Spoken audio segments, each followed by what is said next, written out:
They said you were the best in the parsec. Welcome to Parsec Passion, a podcast about Disney Plus Star Wars TV shows. Now we're talking about The Mandalorian, or the Bo-Katan. Season 3, Episode 5, also known as Chapter 21, The Pirate. a.k.a. Vane the Hero. Man, Carly Simon wrote a song about this character because he's so awesome. In this episode, the people of Nevarro need protection from rampant pirate attacks. With me as always, rampant, it was just a heavy-duty one. With me as always is Catfish. Catfish, we are now past the halfway point. What is your rating for Episode 5 of Season 3, Chapter 21, The Pirate? Well, Bubba, I'm going to give this 7.5 septuple M's out of 10. Sextuple M's out of 10. That's a lot of M's. What do you mean by that? It's multiple Moff mentions maddening Matt Murdock. When we had him on the podcast, he was like, why are they bringing up Moff Gideon? I hope this doesn't keep going on. And today, if Matt had done a drink every time someone said the word Moff, he would have alcohol poisoning and he would be in the hospital. But yeah, this show is still fun. Oh, yeah. But it feels to me like it's not as fun. I don't know where we're going, except that it seems that this really is, like we talked about a little last week, and as you joked about at the top, that this is Bo-Katan's story now. Now, maybe next season they just need to change the name of the show to The Mandalorians. Mando and Grogu and the group don't show up for 10 to 12 minutes. None of my Mandalicious lines are from The Mandalorian. And Bubba, in an unprecedented twist, what? None of my Groguable moments are from Grogu. How could we have an episode where Grogu is shoved to the side and the Mandalorian is the least interesting Mandalorian in the show? Terrible. I do want to real quickly, Catfish, let me real quickly say that Bo-Katan episode title is based on our buddy Elias. Some of the great feedback this week. We have so much feedback, it's incredible. But that is Elias's comment of the Bo-Katan. I love it. And I'm with Elias. Thank you for that. So I just want to wrap up where we are here. Okay, We're at episode 6. Yep. Besides Bo-Katan's story, which now includes not just her, but includes the reconstitution of all Mandalorians on one group. We have Elias Kane, whatever's going on with her. We've got Moff Gideon with a possible Mandalorian connection there. I mean, we have got a lot going on, Bubba. And I remember when we first talked about this show, the first season, we're like, this is like, you got to think about this like a Saturday serial where every episode is a new fun thing. And even when the one episode in the first season, there was an overarching arc to the whole thing. But a tiny one, yeah. But there was little things that were just little sprinkles of it through each one. In the second season, it was more of an arc with things throughout, but it was still a lot of individual things. And this is now becoming, to me, like more complex and less fun as it used to be. So that's kind of what I have to say. I could be completely wrong. Bubba, we got blasted last week. Although I don't think anybody disagreed with our comments about how dumb the helmet on Mandalorians were. So we'll take that. But Bubba, okay, forget what I have to say. What is your rating for this week's episode, Vane the Hero? My rating is only a bit more positive than yours, but I actually think overall I'm way more positive than you are. I gave this week's episode 8, what I like to call double S's out of 10. Double S's? Well, that's when things get back. You know, things were always better in the past. Things used to be better back then. Yeah. Finally, it's no longer a school, it's a saloon. We've got our school saloon back. 8 out of 10. Hell yes. All right. So tell me why you felt, I mean, I still give it a 7.5, but I just said it doesn't seem as much fun. And also we're missing a lot of the things that we thought this show and that we loved about this show and we thought about this show. Now the world is expanding. So tell me Tell me why you felt more positive about this episode, and this feels like a real turn for this series. It does. It does. One of the reasons why I feel so positive for Catfish is because it is a turn. Those early seasons, as you wisely pointed out, they were adventures of the week under an umbrella of the story is headed this way. Season 2, there was a overarching story, but it still somehow felt a bit like, hey, this is our adventure of the week. We got to free this town at this time. We gotta go here. We gotta go there. Right. I mean, at the time we made fun of we're like, oh God, another side quest. But that's what it was. This season, it felt like the first half of the season is just throwing stuff up in the air.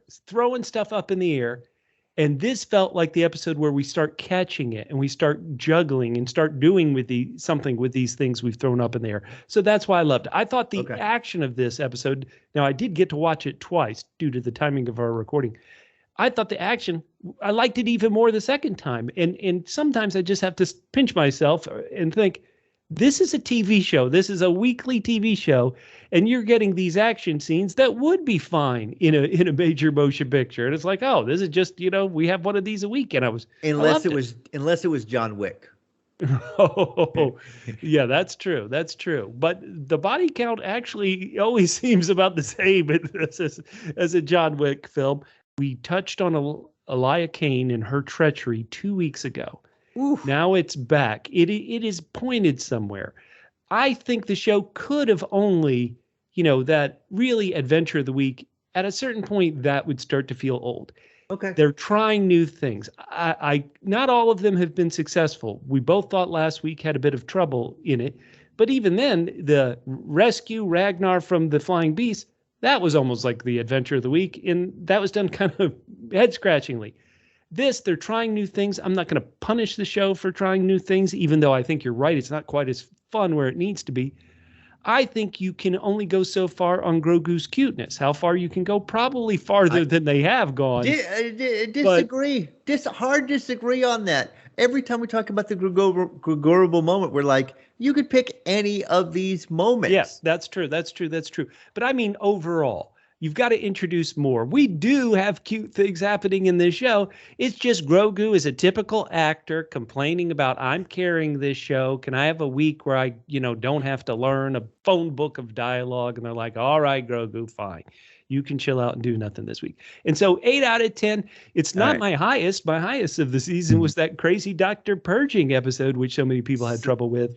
But 8 out of 10, a lot of fun. And even for its flaws, I like the flaw of, hey, trying something new and pointing to something bigger. Okay. I'm still not a fan of the cat cult, but what are you going to do? It feels like they could have done kind of one of these things. Oh, yeah. Yeah. But they're doing like 3 things in addition. And none have a direct call to Din. Like you keep pointing out, Din really didn't have much to do because Din is a Mandalorian. He does want to, he does want his people to not live in the sewer, I assume, but that's not like his driving goal. His driving goal was just to get back in the covert, and he did. It's other people's driving goals, and so that's very, very odd. We do need that personal stake for Din and Grogu. Right. I'm just saying, truly soar. Let's say you're watching a show or a movie that's called Superman.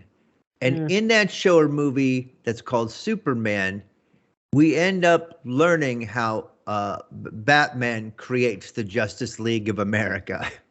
It seems like a little weird, right? No, Superman's like, dude, I'm an immigrant. Why do I have to do this? Give me a week off. It's just that we feels like, they brought in all this other stuff. You would think that if someone was going to bring the Mandalorians back together, it might be the Mandalorian, or maybe Mando and Grogu learn their own thing. But just too sidelined in this episode for me.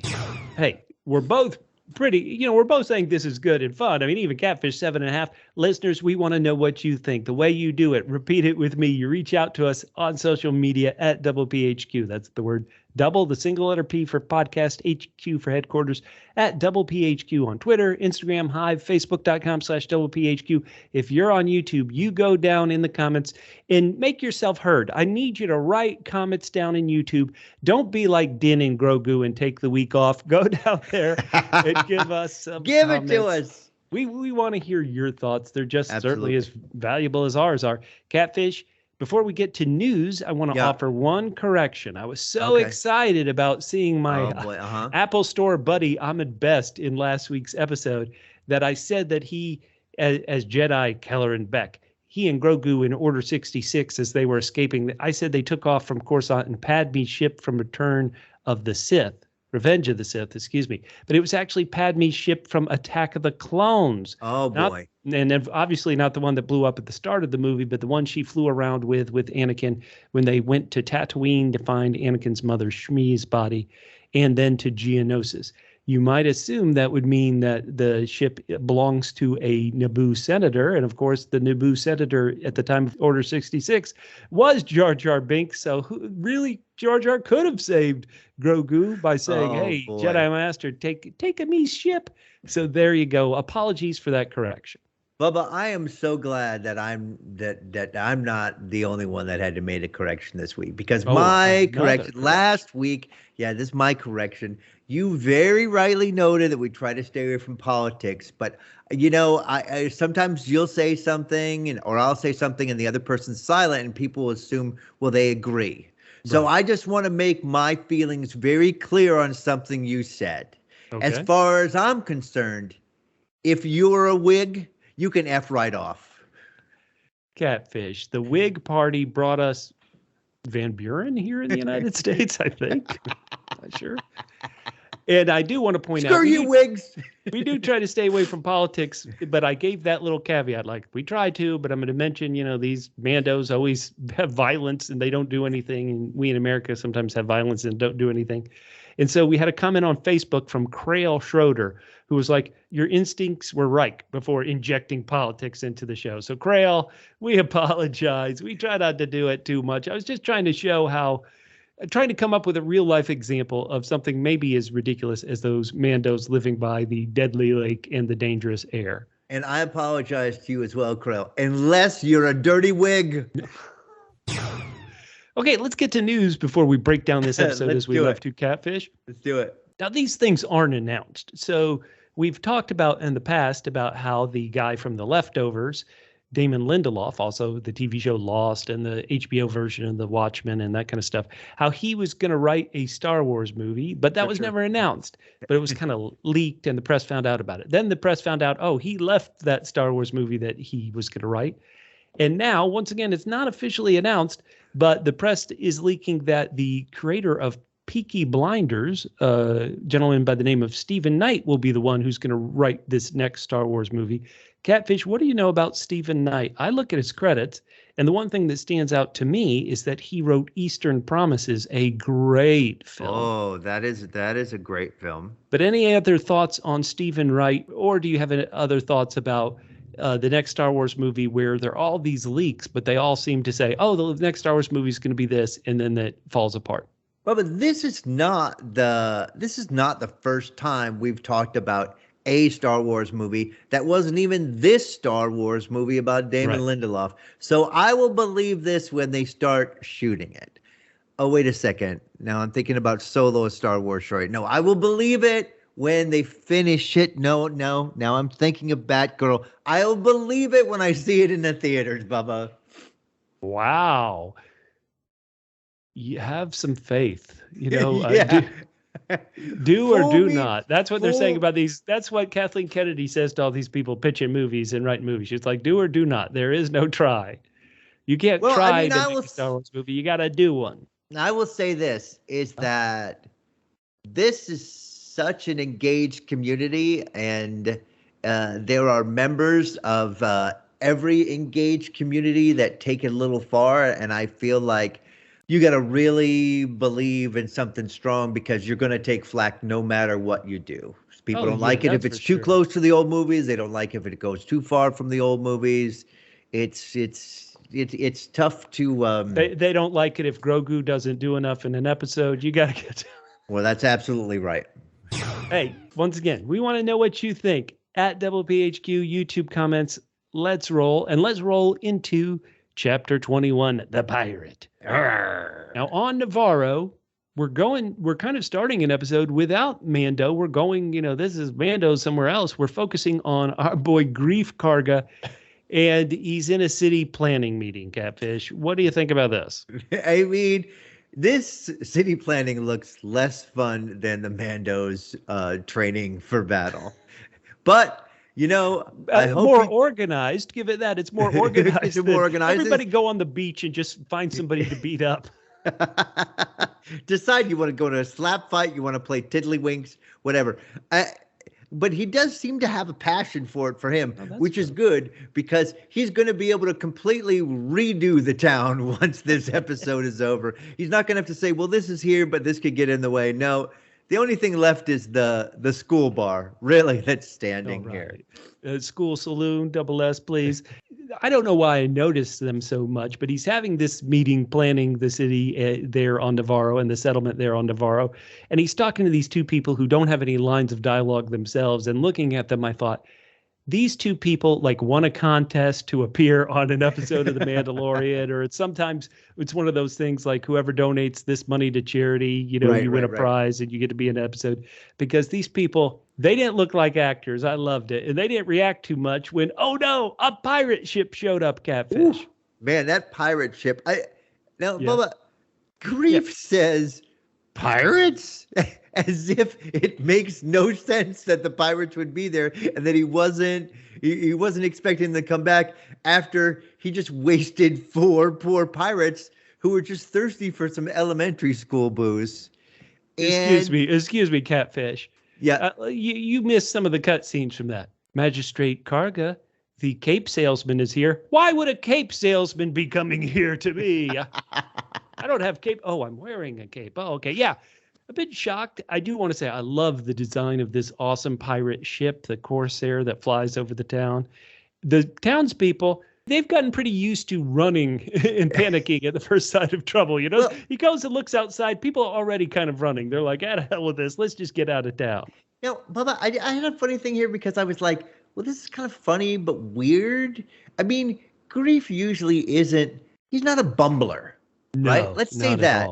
And between the pirates and then when his guy says you're being hailed, he kind of ducks, like he's going to hide behind his chair. And I just thought, what did you think about the humor there? Because it kind of feels like it goes against, he's a little bit of he wants puffed up. I'm high, magistrate, but they do make him seem a little bit of a coward here. He's had a turn. If the Greef who appeared in the very first episode of The Mandalorian, who's like, yeah, you want the puck? Yeah, make the, do this. That's the deal. He's now become, whoops, pirates. But I like all versions of Greef. All versions of Greef are good for me. Yes. And so, okay, the original pirate chief, the lead pirate from the first episode of this season, we see him. It's Gorian Shard, and he gets on the hologram to smack talk with Greef, Catfish. Oh my God, it is so good.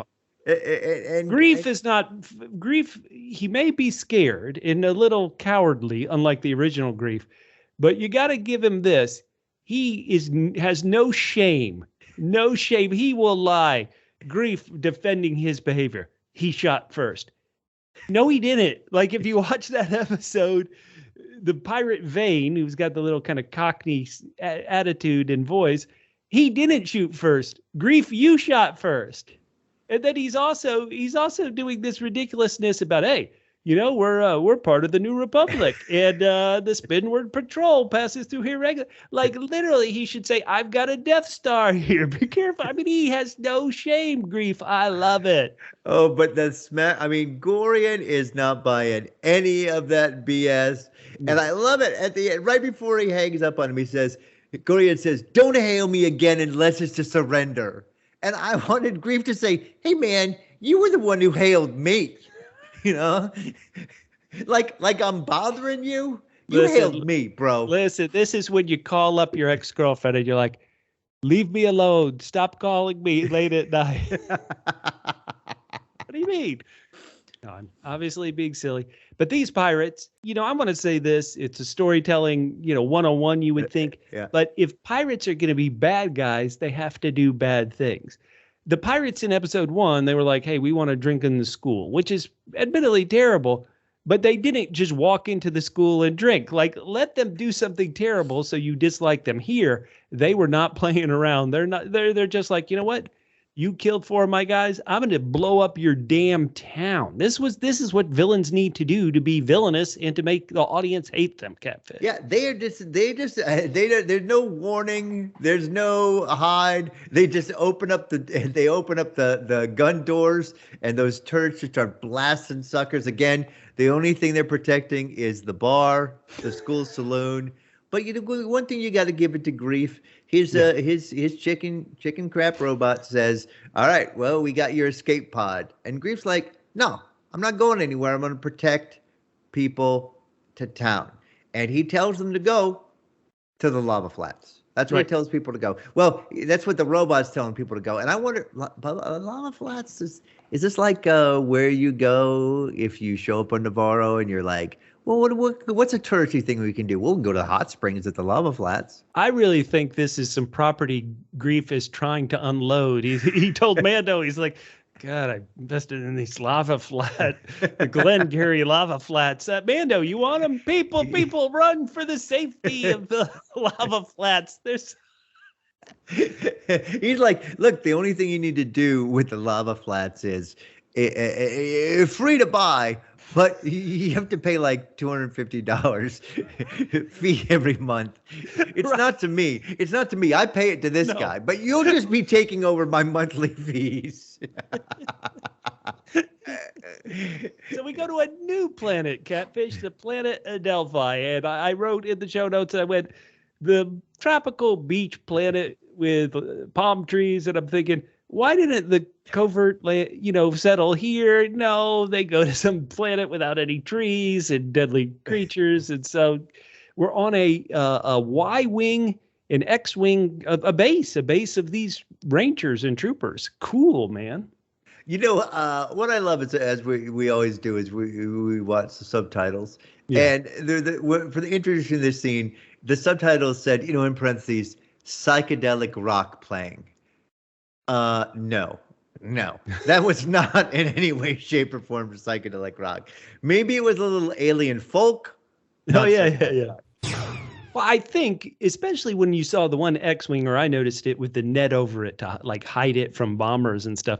This very much is like a Vietnam Pacific war theater kind of look they're trying to do. And that's why I think they were like psychedelic rock. But yeah, you're absolutely right. Nobody was playing Cream with a lava lamp going. That's for sure. Yeah. This is the Disney version of psychedelic rock.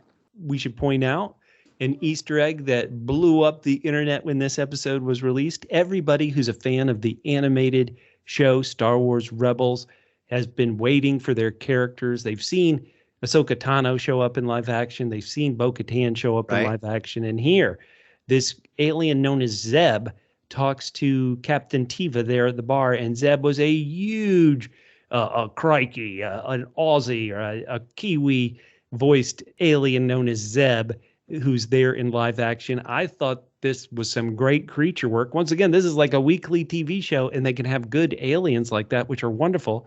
And what I like to point out about Zeb as the final bit of this Easter egg is that Zeb, this animated character, was based on a drawing from Ralph McQuarrie. And so when George Lucas wrote Star Wars, he was like, McQuarrie, draw up some designs. And McQuarrie was coming up with different designs for different characters. And this Zeb character there at the bar was one of his pitches as well. Maybe Chewbacca would look like this. And so they found this old drawing, put it in the animated show Star Wars Rebels, and here he is in the show. Catfish, did you have any thoughts about this Kiwi voiced?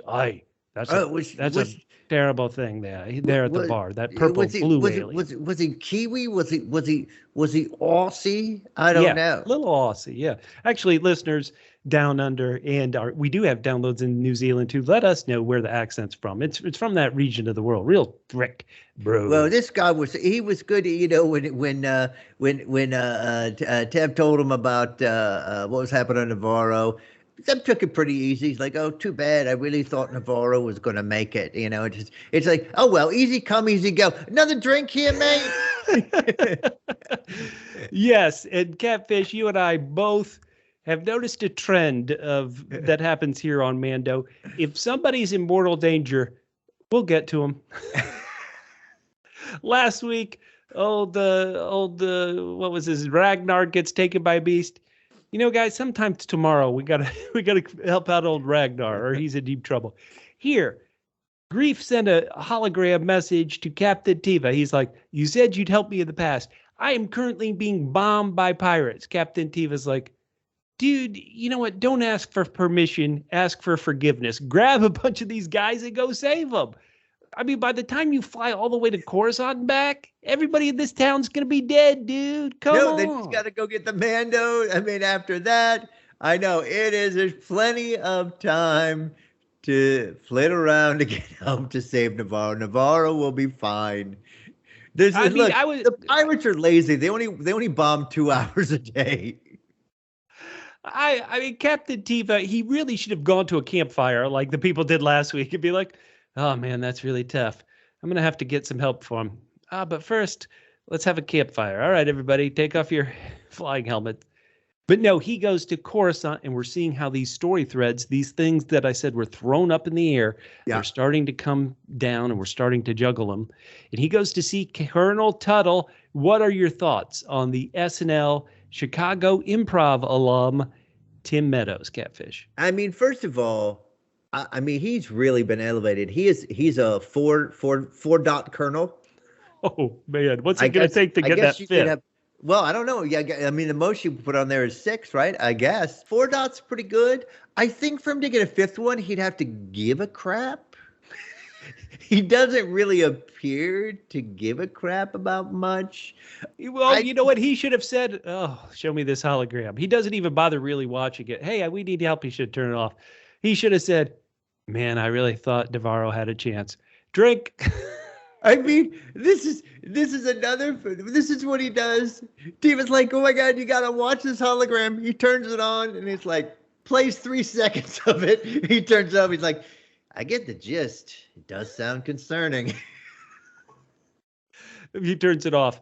"I've seen this before. Next." I mean, come into action. And this is, in some ways, this is trying to explain how something like the First Order could pop up after we have defeated the Empire in Return of the Jedi. But in another way, it's like, what is the point of defeating the Emperor and the Empire in Return of the Jedi if we're not going to do a better job from this? Now, we are only seeing these low-level, these mid-level employees who always get laid off first when the corporate cuts come. But this group is doing a terrible job. The scene, I think, is saved by my new hero, my Grogu character, Elia Kane, who is so evil, she comes up with the lamest reason to interrupt this meeting and find out what's going on. "Captain, you want something from the commissary?" "Oh, here we go." Just so she can talk some smack. Perhaps the leaders of Nevarro need to understand why becoming a Republic signatory is valuable. Boom. And Captain Teva, though, sees, I guess she has all those little insignia are like, "I'm an actual traitor, don't trust me." Except most people don't actually not trust her. Most people still trust her. Yeah, no, she has to wear, this is a bit terrible, but she has to wear, former Nazi badge on her uniform. But, she is saying evil with a smile on her face. It often takes a new perspective to see the light. Oh, she is evil, Catfish. Oh, she is horrible, horrible. Now, the one thing she does a lot of is also done by our hero Greef, who keeps lying. Out in the desert, he's telling people, "I've sent a message to the New Republic. Help is on the way." Dude, you don't know that. Well, I mean, he's a leader. Greef. What is it? I mean, he's a leader. What is he supposed to say? I don't know what to be honest with you, Bubba, I don't understand really. And again, this is not a big deal. Of course, you got to hand wave these things away. The lava flats. What are they called? Lava what? Yeah, the lava flats. Listen, okay, all right. So let's be clear about this. When you look out there, there is absolutely zero things to hide behind. And if they were able to run there, you'd think the ships could just go on a little bit further and pew, pew, pew, pew, you can finish them off. No. The key word is flats. They'll never see them. They'll never see them coming, Bubba. They'll never see them coming. You know who also here transition isn't seen coming is these Mandalorians. They have no alarm for the deadly beast in the lake. They have no alarm for the flying monsters that eat you. They also apparently don't have much alarm if an X-Wing is going to fly in and find their top secret covert. It just flies there, no problem. He lands there, yeah. He lands there. He gets out. He's walking up to the cave, and the thing I immediately thought was, it would be poetic justice is if he's walking up to the cave, the lake monster came out and just ate him. Kaiju, he gone. But no. We have to have this conflict. These Mandalorians, maybe they're picking these uninhabitable places because they really want to be alone. They're like, nobody will bother us here where their monsters will kill you all the time. Right, and so they're clear out, Blue. Clear out. Whoa, that's a little racist. Now, what I like this is then the Mando says, "How did you find us?" Mandalorians pride themselves on secrecy. Yep. And I wanted Teva to say, I just followed the trail of half-eaten bodies to their source. I just looked for the place that would be the worst place to live, and here you guys are. What did I think? But it's actually better. Once again, I gave this 8 out of 10. I'm teasing on the episode, but I had a lot of fun with it. I love that R5 is a traitor. You pride yourselves on secrecy, but you brought in this droid who's been giving up the ghost, giving all your secrets away. Hell yeah, R5.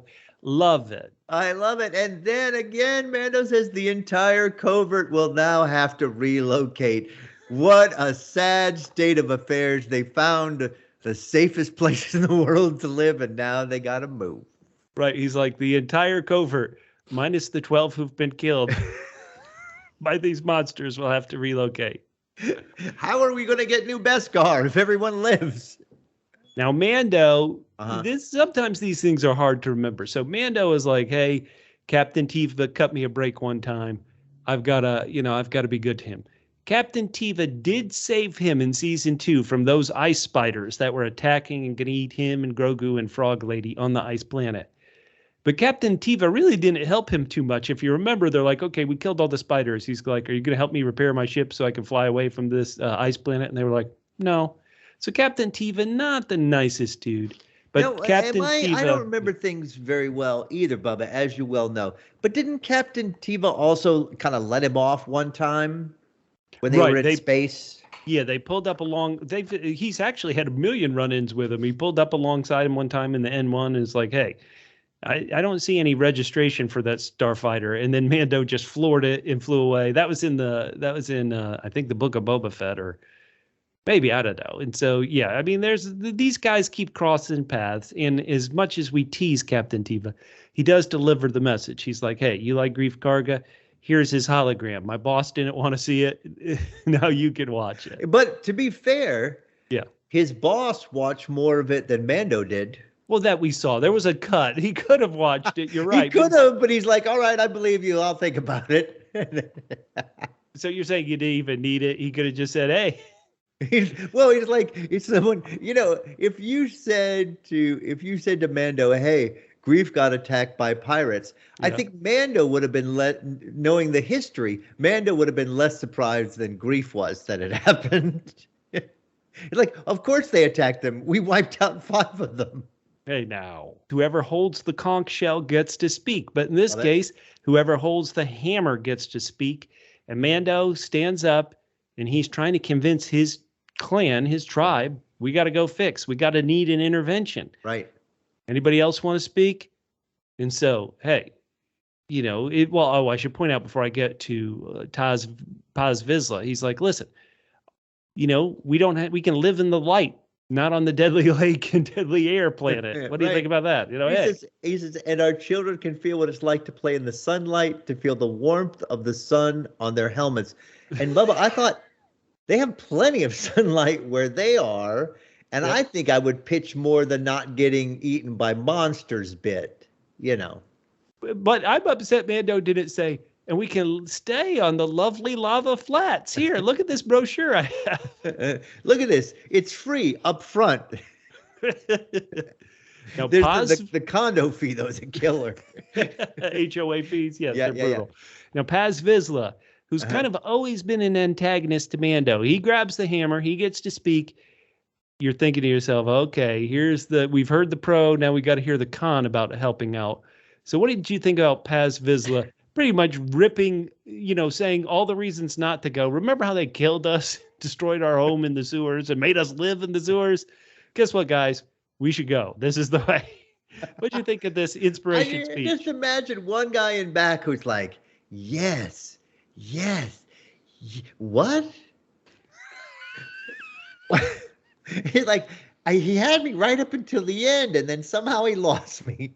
Okay, hold on. Here we go. Here's the speech. Listen. Let's have it. Yeah. Listen, in the first 8 rounds, you've been knocked down 12 times. Your face is bloody. You can't open your eyes right now. But you're a boxer. Get out there and fight. This is the way. Now that you can't see, it's your best opportunity to hit him.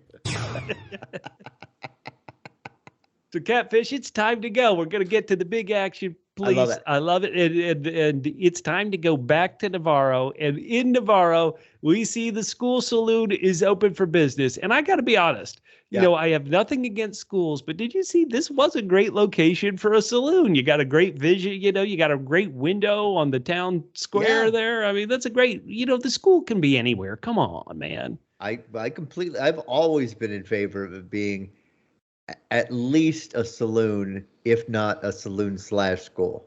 Heck yeah. Our kids the kids got to learn how to mix drinks. Think about the economy here on Nevarro. We live in friggin' lava flats. We got to start drinking to make this place livable. These pirates are complete pirates. They're going to shoot at the monkey lizards in the tree, and Gorian Shand, whose ship steers via a giant wheel like a pirate ship, he's got his own version of s3e from Captain Hook and Peter Pan, Catfish. s3e in the animated Disney Peter Pan wears this striped sweater. This Ugnaught, who is the first mate, he has a striped sweater too. Hell yeah, you go, s3e, you go. That's why I refer to him as the Smugnaught. Or just Smugnaught. How terrible. How terrible. Almost as terrible as this Cockney pirate Vane, who I guess is the real leader of the ships and stuff. And they're there, and up comes Mando. Nobody has good tracking radar. You're telling me the pirate ship doesn't know Mando's coming until literally he's going to be on him in 10 seconds? Get your radars working, Pierre. Well, people. I'm just thinking if you've got 25 turrets, you can tell them to not all shoot in the same place. No, come on, listen. Wait, he's flying above us. All right, everybody, open the turrets and fire on the town again. That'll teach you. I love it. And then there's some classic stuff. They've got you outnumbered 10-1. Oh, yeah. And then he ducks down and 2 ships crashes. And the only thing he doesn't say is 8-1. That would have been a Mandalicious line. Everybody jokes about how these Star Wars shows keep coming back to Tatooine. The Mandalorian has been in here on Nevarro so many times we recognize the landscape. Oh, he's going back to the canyon where he was trying to lead the pirates away. But of course, Bo-Katan and her ship flies in, and Captain Shard says, "Everybody get back." And Vane's like, "Garg, I got to flight back." And so we then have this drop ship flying of the Mandos dropping in. I know it was in the trailer. This is a great job. If you've got a jetpack and you're in a plane, and then the plane just opens up and you can jetpack down into the war and the battle. I love it. Wonderful, wonderful action stuff. It's so good. And then we have the monkey lizards are pointing. There they are. There they are. There they are. Those are the jerks who shot at us. Let's go. We've got 2 Mandos who are boxed in, and they're like, we're surrounded. And I keep thinking, turn on your jetpack, dude. Maybe they ran out, Bubba. We know these jetpacks do run out. But you know what is great is Paz Vizsla is like, enough of this. He's bringing out the big guns. He is not freaking messing around. But then, Bubba, you know what? We're doing another Australian thing. Paz Vizsla is like, this is a gun. And then the pirate s3e stack up in the tower is like, no, mate, this is a gun.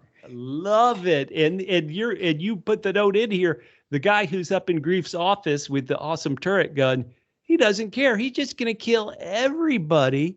Now, of course, the N1 fighter is too quick for Vane. Vane is doing play-by-play. Watch out. He's above you. Watch out. He's below you. You're dead. He shot you. Way to go, Vane. This is fun. And then fun. Everybody, when you have this many characters, and sometimes Star Wars has had trouble with this, where it's like the end of these movies, Lucas is like, okay, I got to show what are the Ewoks doing? What is Chewbacca doing? What is Han Solo, Princess Leia doing? What's R2-D2 doing? What's Lando doing? What's Luke doing? Like, there are almost too many to jump around. But on this show, in this battle thing, everybody gets a moment to shine.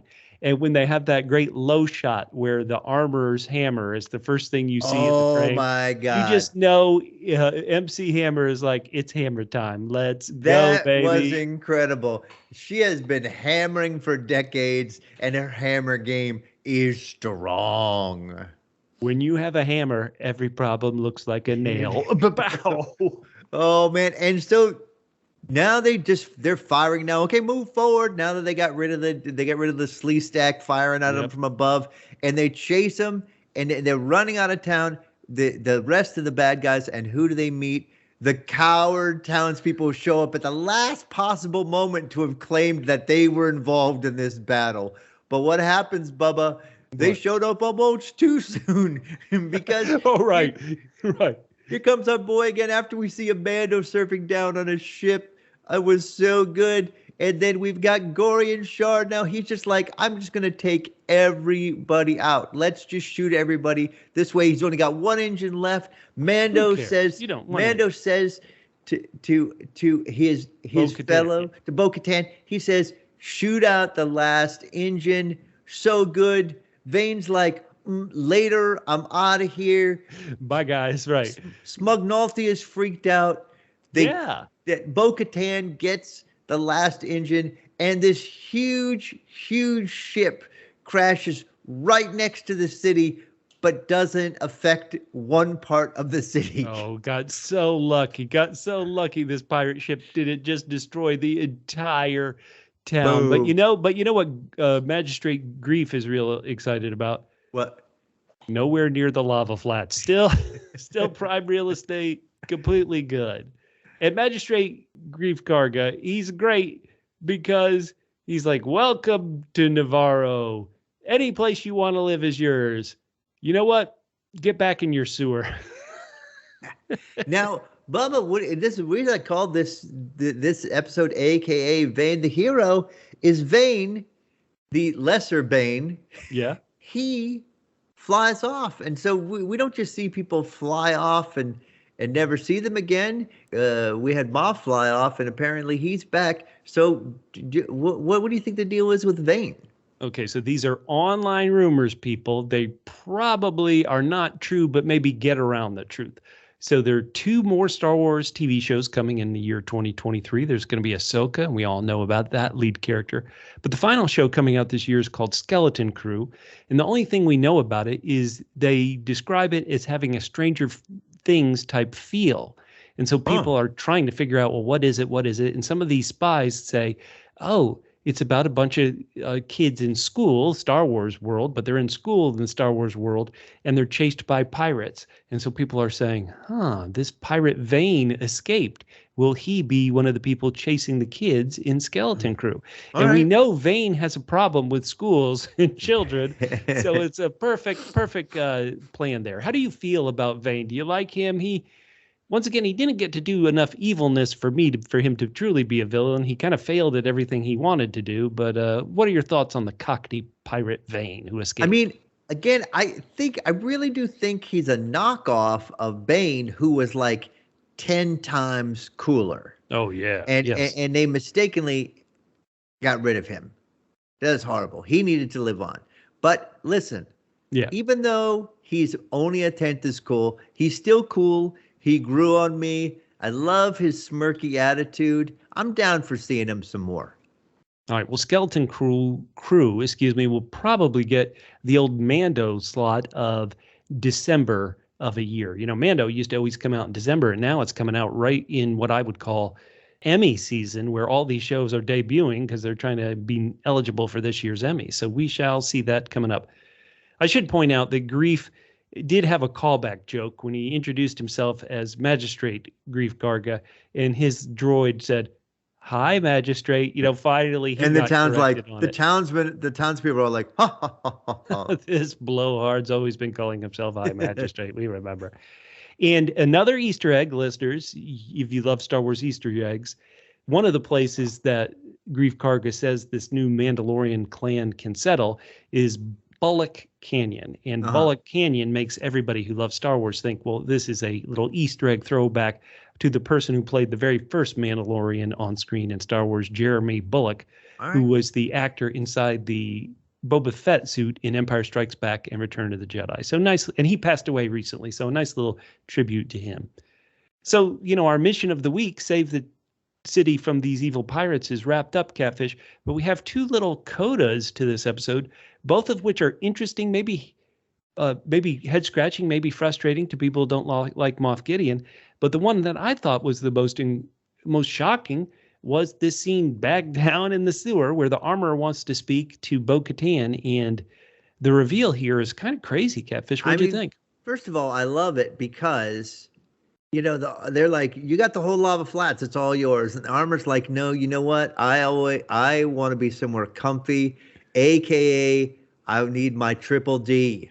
Triple D. Yeah, dark and dank digs. So, Catfish, what is going on? The armor, who's been the number one helmet on police person in the whole show, that if you took it off and somebody saw it, it's not just, you're going to get 40 lashes or something. Dude, you are kicked out entirely. You go. Yet now she's finally like, you know what? Sure. Bo-Katan, take your helmet off. And Bo-Katan is like, she's looking around. She's like, is this a trick? You trying to dupe me?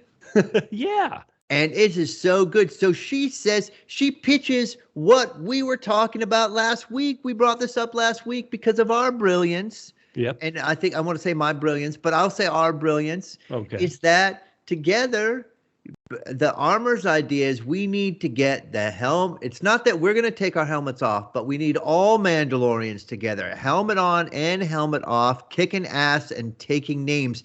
We must walk the way together, all Mandalorians, and you are the ones who can unite us. And they walk out. She walks out without her helmet on. Once again, no helmet head for her, no helmet hair. She walks out. All the other Mandalorians, I mean, admittedly, they're wearing a helmet, but you can tell they have shocked expressions underneath their helmets. They're like, hey, boss. Yeah. And Paz Vizsla is looking like, I'm looking like, where did I put my gun? I'm going to bring that thing out again. But she says, the armor, Bo-Katan walks both worlds. She can bring both tribes together. It is time to retake Mandalore. So this is exciting. It's a rallying cry. I'm not saying that it's like, okay, so that's like our third big mission that you would presume would take more than 2 episodes, but this season you don't know. No, you do not. All of Mandalore could be reconstituted by episode 7. But anyway, so that's is it a very exciting thing now that all the people I argue, helmet on, helmet off, we can all begrudgingly come together. Yeah. Catfish, at the beginning of the season, we've talked about this an awful lot. At the beginning of the season, we've said it an awful lot. We apologize, listeners, if you're sick of hearing it. It felt like they were setting us up. The point of this season is to get Mando, Din Djarin, back in the good graces of his tribe. Yeah. He literally did what he needed to do at the end of episode 2. By episode 3, dude, you're fine with us. And so you're like, well, where is this headed? And now it seems like it's headed here. Let's unite the Mandalorians. Personally, I think this is a better mission. Once again, why did I go 8 out of 10? Why do I feel good and forgive some of the silliness or things that didn't quite work as well in this episode? To me, I can get behind this, especially now that it includes helmet off people. I could get behind this so much more than I can get behind, ooh, I'm Din, I want to get in good with my tribe. And so I like that.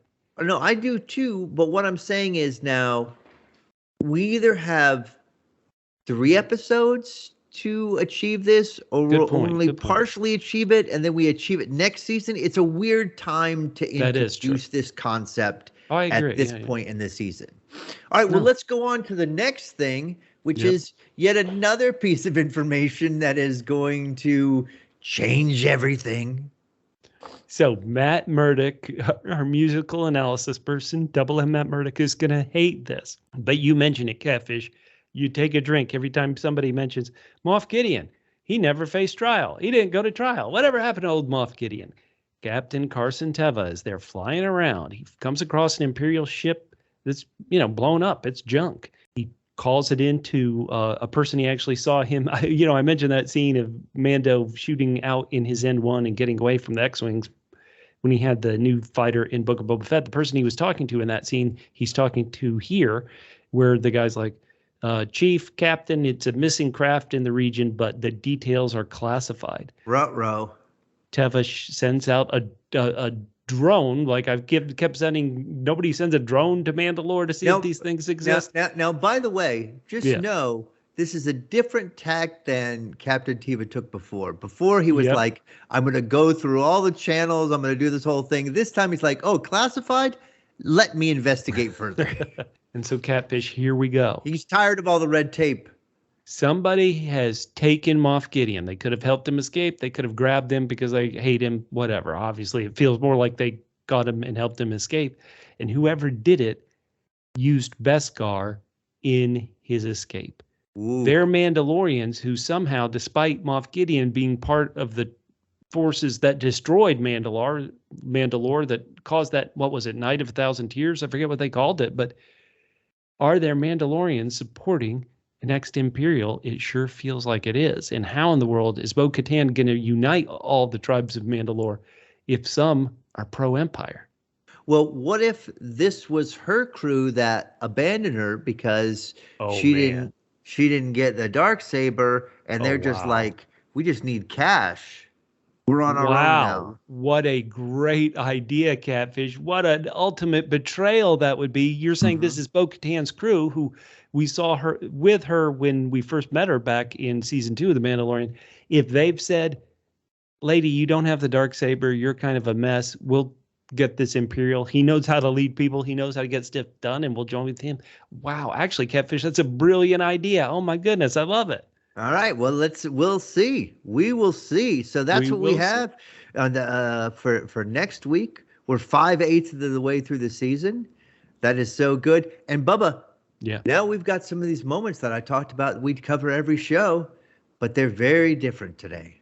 They are. First of all, Catfish, before we go through these moments, what am I going to say right now to our listeners? You're going to say, hey, listen, please give us some feedback. We want to have some feedback. Tell us if you agree with anything we said. I've said it before, and I'll say it again. We love getting burned by listeners. If we say something stupid, please call it out. You see how we like to call out things that we think are funny. Call us out. Oh, yeah. We'll read it with glee. The more dipped in poison your letters are, the more we will enjoy reading it. At PHQ, Twitter, Instagram, Facebook.com/PHQ, YouTube down in those comments. All right, Catfish. Let's do it. What are we going to do when their Gregorable moments don't feature Grogu? All right. Well, I still have 2 Gregorable moments. Ooh, let's hear them. The first one is our boys. It's great to see them again. The Anzellans celebrating the pirates getting punked. One gets knocked down. They're like, squee. They were great. And then the other one is the smug knot. Our pirate Smee. The captain says, bring the fighters back. And the smug knot's like, he groans a little bit. The poor guy's just like, I can't win for losing.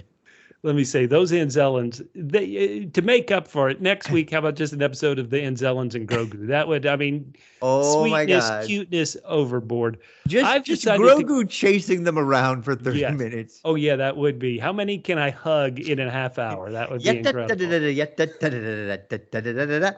Well, Catfish, I'm going off the board, though. Do it. Let's have it. And this is absolutely ridiculous. No, I don't believe it. I'm going my Gregorable moment. Is any time that evil traitor, not hiding her evilness well, smiling while being a terrible Imperial, Elliot Kane is my Gregorable moment of this episode. Oh my God. I'm completely in. We need good villains. I mean, if Moff Gideon is still the main villain, he's never on the show. We've gone 5 episodes. You don't even see him. I'm going with Elia Kane, my Gregorable moment of this episode. I mean, I thought I had broken this by not using any moments of Grogu, but you really have broken this. So let's just skip right next to the Mandalicious line, of which we have plenty. By the way, we didn't have many last week. If you have a Gregorable moment that either includes or not includes Grogu, also tell us that. But I've got 2 funny and a few badass lines. Ooh. The first funny one, I already mentioned the funny ones, are Australian orc elf Zeb. Too bad, I really thought Nevarro was going to make it. Beer. Foster's. and then Colonel Tuttle playing Greef Karga. We're in yeah, I get the gist. It does sound concerning. Boom. That's it. So Bubba, but I've got these files to go through. Yeah. These damn robots. Bubba, are you going to choose one of those, or are you going to go off the board? I want you to go to the badasses. I've got a surprise line, which I'm going to have for my Mandalicious line this episode. All right. So the badass, we've got quite a few of these.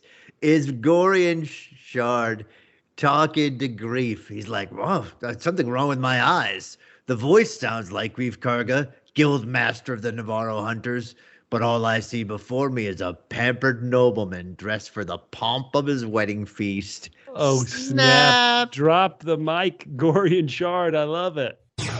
And Elia Kane, your girl, saying, perhaps the leaders of Nevarro need to understand why becoming a Republic signatory is valuable.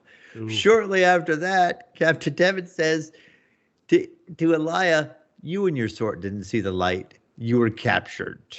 Ooh, ice cold. So good. 2 more Bo-Katan. You lived there once, hiding in the sewers, but now you can be heroes. Oh, man. Very good. And then you got another one. Touching for me, Greef Karga. You may no longer have a home planet, but you do now have a home. Oh, man. No wonder he's so good in politics. I'd vote for him to be High Magistrate. Heck yeah, good work. With a minor monthly fee attached. I'm going to get you a great loan on this. You'll be able to pay it back, no problem. Lovely lava flats. All right, Catfish. Go ahead. My Mandalicious, line of the episode is actually one that I considered funny in a vacuum. It's not delivered funny, but I do love how everybody keeps pointing out to the Mandalorians that they used to live in the sewer. Like Bo-Katan, you used to live there once. And, that would have been fine. She could have said, you used to live there once. And now you can be heroes. But no, it's, you used to live there once. Hiding in the sewers like rats. And so the fact that everybody keeps mentioning that the Mandos used to live in the sewers, I love it. That's my Mandalicious line of the episode. Right. It would be like, all right, everyone else is, you can have champagne now instead of Pabst, like what you're used to. Oh, so good. What's your Mandalicious line, Catfish? I think, you know what, my Mandalicious line really was, because it did hit me and it was sweet. Greefs, you may no longer have a home planet, but you do now have a home. I thought that was nice. That is good. Okay, let's get to something. Let's get to our next bit. Speaking of Greef, we've got our Greef beefs, the things we didn't like in the episode, or the good Greef, the things we did like in the episode. Catfish, what's your Greef beef for this episode? R.I.P. Gorian Shard. You were another apparent season-long complication gone by episode 5. Catfish, I 100% agree with you. I think Gorian Shard was a ridiculously crazy yet interesting design of a villain. The bombasticness, the egotist. We love that in villains. And it is a shame that he literally didn't do too well in a fight. For a pirate, you got to do better in a fight than he did. So that's my Greef beef too. I'll give you my good Greef though. Tell me. And that's what I mentioned earlier. I love the idea of something that you can get behind as a driving force is, hey, let's retake our homeworld, let's unite our people. Like that, those things in a vacuum sound wonderful. And now in a show where we do care about Bo-Katan, we do care about Mando, we care about what happens to Grogu, the fact that they could be part of this, bringing a group together, that to me is a good thing. They're still in the cult, but I'm just going to have to get past the fact they're in the cult. But it's a good thing to drive for. So that's my good grief for episode 5. I love it. I continue to agree with you. I think the bringing together of the helmet on and helmets off might actually, they could be together and both accept the helmet off and the helmet on, and that would be nice. But my good grief is, as I've said before, Vane. You're a much less interesting Bane, but you managed to live on, and I'm looking forward to seeing you again. I know you'll be back. Oh, heck yeah. All right, now it's time for our Bounty Hunter Guild battle, Catfish. Mm-hmm. Catfish, we have 2 different things that we're going to do, that we could do for this Bounty Hunter Guild battle. Who wins the puck? Who wins the debate this episode? I'll let you pick. Which one do you want to discuss this week? All right, well, let's say Grogu and Mando kind of were barely in this episode. Yeah. Do you think this show could be as popular? Can it survive without Grogu for the most part, but Mando also minorly? The wonderful question. I think you got to flat out say that Grogu is barely in this episode. They can't go on. They can't be like this for long. Grogu has to be not only just like a cute thing in the show, he has to be an important element of the show. I know a lot of people were very frustrated that if you watch these shows and include the Book of Boba Fett in, just in the order they were released, at the end of episode 2, it's a big emotional moment. Goodbye, Grogu. You and Mando are split up. The problem is there's no show without Grogu. There really isn't. You can have little sections with just Mando, but there is no show. They had to come back together. That's what this show is. The show is called The Mandalorian, but it's really about the Mandalorian who takes care of Baby Yoda. So it can't survive without it. So I know people think it happened too quick, but I really just think in no scenario could the show work without Grogu. Could the show take a Mando episode off? It's getting close to where I think it could. It is rounding out Bo-Katan enough for people who haven't watched her in the Clone Wars episodes to where I think you could really get involved in her.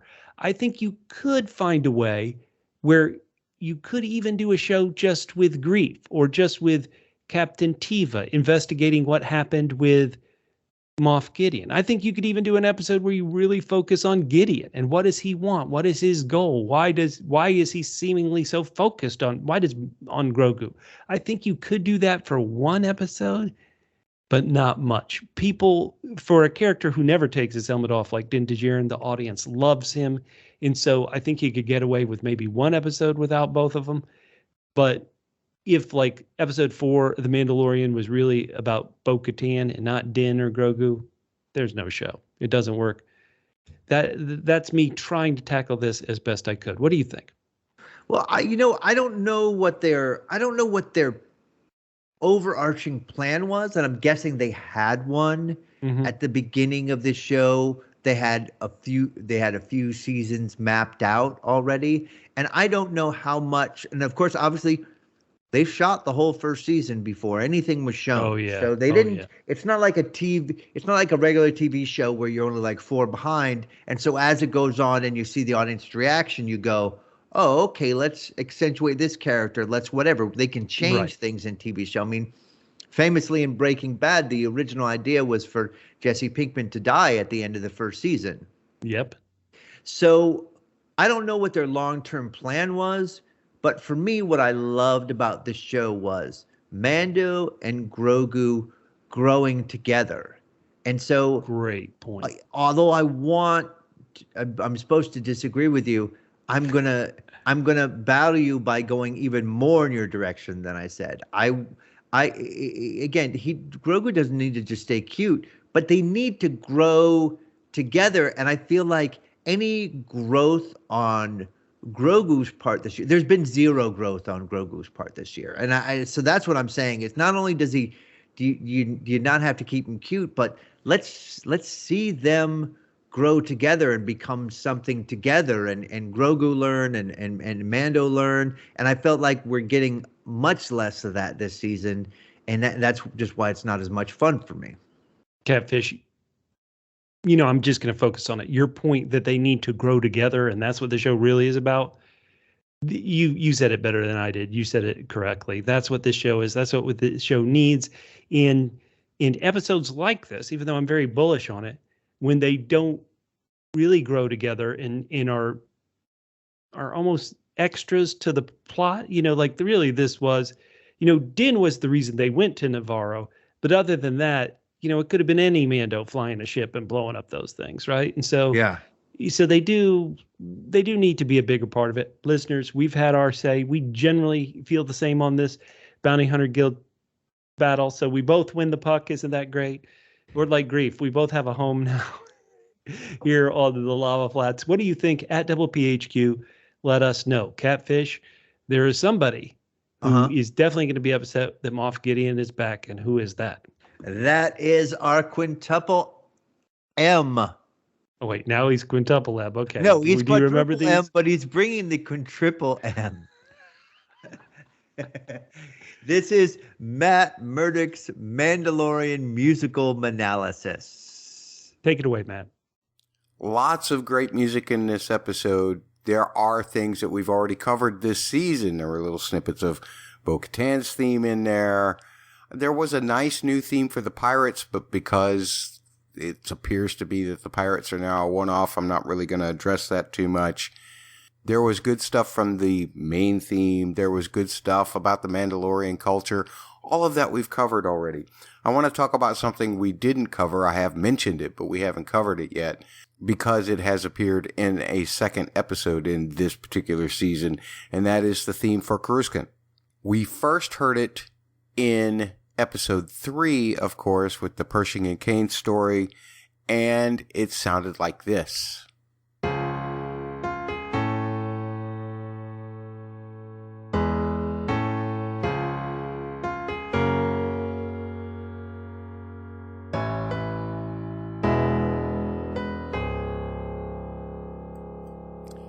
Now, this week it sounded slightly different because of the harmony placed underneath it, but the melody was essentially the same.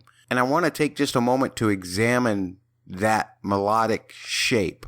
Shape is very important. It helps create a narrative or define a theme as well. That means how high or how low the notes go. And what we have here is the first couple of phrases continue to try to climb. If you're starting off from this position, there's a little figure, and then the highest note is here, and then it resolves to here as well. So what you get is this edging, this climbing, which really exemplifies the New Republic's mission, right? They're striving to be better.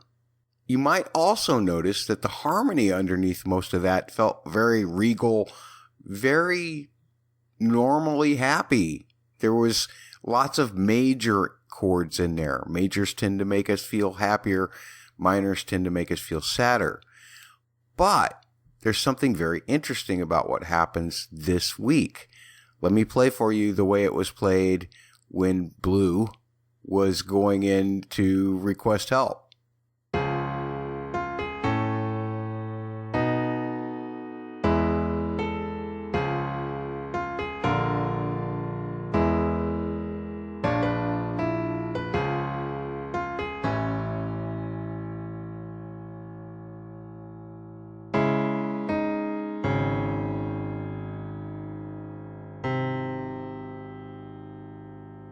It's that second phrase where before it felt resolved because we were going to a major 4 chord.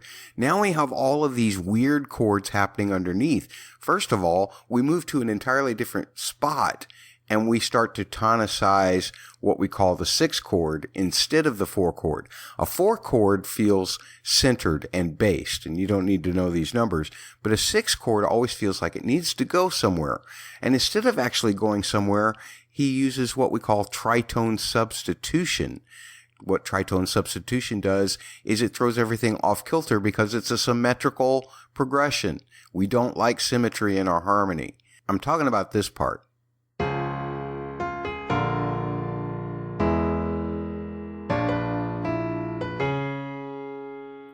That all feels a little weird, a little off, right? And one of the things that's really interesting about this, and I don't know whether Ludwig actually composed this or if Joe Shirley actually composed this, but I do know that Joe Shirley is using harmony to create emotional context, because the first time we heard this theme, we were like, oh, yay, it's Kruskin. We love Kruskin. It's cool now that the New Republic is there. And we got those happier harmonic-based kind of sections there. Here, we see that the melody's still climbing. It's the exact same melody, in fact. So we know that the intentions of the New Republic is good. But now that we've seen some of the weirdness that's going on in the New Republic, we might be rethinking how perfect it is, so to speak. And that's why we get all of those weird harmonies there. That's all I've got for this week. Back to Bubba and Catfish. Ooh, thank you very much, Matt. As always, brilliant. You know what? I appreciate the fact that he was able to do his job this week despite his... Filled with rage. His rage. Yeah, despite his rage. All right, so Bubba. Yeah. You know, all episode and all our lives, really, we've been begging for feedback, and we have got some today. And this is just proof. If you send us feedback, we will read it. So let's get some... Well, first, we're going to get some from across the pond, Bubba. Let's hear it. Ooh, in the UK iTunes store, somebody who's listening to this on Apple Podcasts in the United States gave us a 5-star review, A+. Thank you so much. Who was it? It was Mr. Day. Mr. Day is the handle. The review simply says, good stuff, a fun listen with 2 wacky hosts. Now, so he must be talking about you and Double M, and then 1 serious host. He should have pointed that out as well. But thank you so much, Mr. Day. We love iTunes reviews. Oh, my God. And not only that, Bubba, we got a review on Audible. There's so many different places you need to check reviews, so I'm sure this Audible review is from last week. Not quite. I do need to look at all the places you can leave reviews, and I just stumbled upon a review from Audible. Admittedly, this is for last year, so they probably hate the podcast we're doing this year. But somebody named Keith on Audible gave us a 5 stars in overall podcast, 5 stars in performance, and 5 stars in story. Well, he says, Keith wrote, I give this 10 double P's out of 10. Double P? Perfect podcast. This is awesome. Yes. Thank you so much, Keith, and all you Audible listeners. Now that I know where the reviews are, please leave us as many reviews as possible. Amazing. And also we got a review from @Klaus Sons, Satan Claus, who says helmets are important because they clear out the body thetans. You need to have faith in Elrond armor and Din Cruz. They are operating thetan level 8. See, we stay away from politics and religion on this show.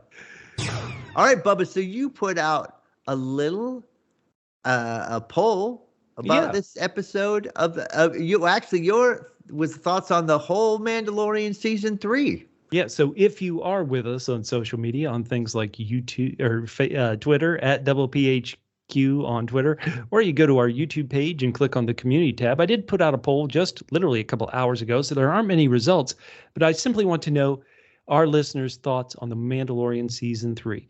On Twitter, we had 53% said this season is perfect, 40% said good, while 6.7% said it was shaky. That aren't many votes, so it's possible that just 1 or 2 people said it was shaky, but that was Twitter. On YouTube, it is a bit more split up, but they said 18% said perfection, 64% said good, 9% said shaky, and 9% on YouTube said it was a terrible season so far. So very interesting. Once again, you got plenty of time to vote. These polls are open for 7 days, so 6 days after you listen to this. So please go and check out our social media and tell us what you think of season 5 as a whole. Aren't you going to have to pay to do these polls now? I don't know. I heard some weird thing. All right, well, forget that craziness. Let's go to feedback from this episode, episode 5. Our old buddy Camille @Harley Camille said, I really liked all the Mandalorian action. Is the armor the true bad guy? I'm still not sure about this cult. I'm not sure what you're not sure about. but they are wacky. But I Well, the like armor, that. Is the armor the true bad guy? I love that question, Camille, because for somebody to have such a quick about face for like over 2 years, you better not take your helmet off. You better not take your helmet off. And then sending Bo-Katan out with her helmet off, possibly to run into Mandalorians who don't want to unite. You know, there could be this could be a trap to cause grief. Like, Bo-Katan's gaining too much power in this cult. Let's send her out of here so that I'm the number one voice in this again. Maybe I could see it does strike me, though, and I didn't think about it before. This is a lot of change for this cult in a short period of time. First agreeing to go do this, and then and staying somewhere where there are people, and then also being okay with the helmet off. That's a lot of change in one time. Right. We pride ourselves on our secrecy, and now let's tell everybody in town that we live here now. Yeah. All right. So as you mentioned before, Elias Sideways says, is this the Mandalorian or Bo-Kalorian? The season is so much more about Bo than Mando, and honestly, I don't mind. Interesting. All right. Also, Nevarro was literally begging to be invaded. 0 security forces on a prosperous new city. Well, Mr. Magistrate did ask one Mando and thinks New Republic every other Tuesday is enough. I love it. So good. Hey, our good buddy at Patman23 on Twitter said about episode 5, he said, I love it, did. And even though Patman himself says, I'm helmet on so the monsters don't eat your head. I'm helmet on, Patman says, because it makes helmet off more important. What a twist there. The armor giving Bo-Katan the special consideration was an A+. Paz Vizsla was consistently great this episode. Now, Patman does point out that Mrs. Patman is pretty much on board with Catfish, by the way. Thank you. He's fighting a 2-front war on the helmet on, helmet off battle. Love it. You know why? Because Ms. Patman has eyes. Terrible. And also is maybe rational about personal hygiene. Terrible. We want to get some feedback on episode 4, which is great. When we do the podcast right away, we don't get your feedback in time, but we will always read it from past episodes. So first, Tracy at Tracy2EZ says, I can't believe how emotional I am over the Ahmed Best cameo. So happy for him. Lukewarm on the episode, though. Outside of the armor scenes in the flashback, I wasn't enjoying this one too much. Well, Tracy, hopefully you enjoyed this one more. Our good buddy Hamlet is Dead, who is at that spoiler, at Hamlet is Dead on Twitter, about episode 4, which we were so tough on Catfish, Hamlet wrote, I loved it, all caps. The flashback was great. A different view of Order SS? 66 was so cool.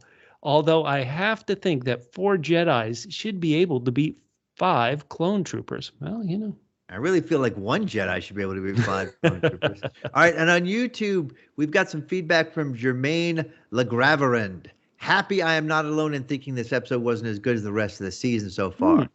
Even the Order 66 scene didn't feel as riveting as it could be, but I still love the show and your podcast, and we love that you are sticking with us, whether you agree with us or don't agree with us. Again, send us your feedback, and we will happily incorporate it in the show. We never mock any of the feedback. We do not do it. We are happy to get scathing feedback. Yeah, we only mock each other. Exactly. Believe me. And the deadly lake in real estate. and yes, and the cult. For everybody here at Double PHQ, my name's Bubba. You can find me on Twitter at Fit and Trim. That's FITTENTRIM at Fit and Trim on Twitter. And I am Catfish. You can hit me up at CJGman67 on Twitter. And we will talk to you next week on... All right, everybody, listen. The lava flats, think of what you could do once you build some... Think of the view. Because it's flat, you can see all the way from here to the other acres that are for sale here in lava flats. Now, you don't have any mineral rights either, so if we find oil, you'll just have to move. Parsic passion.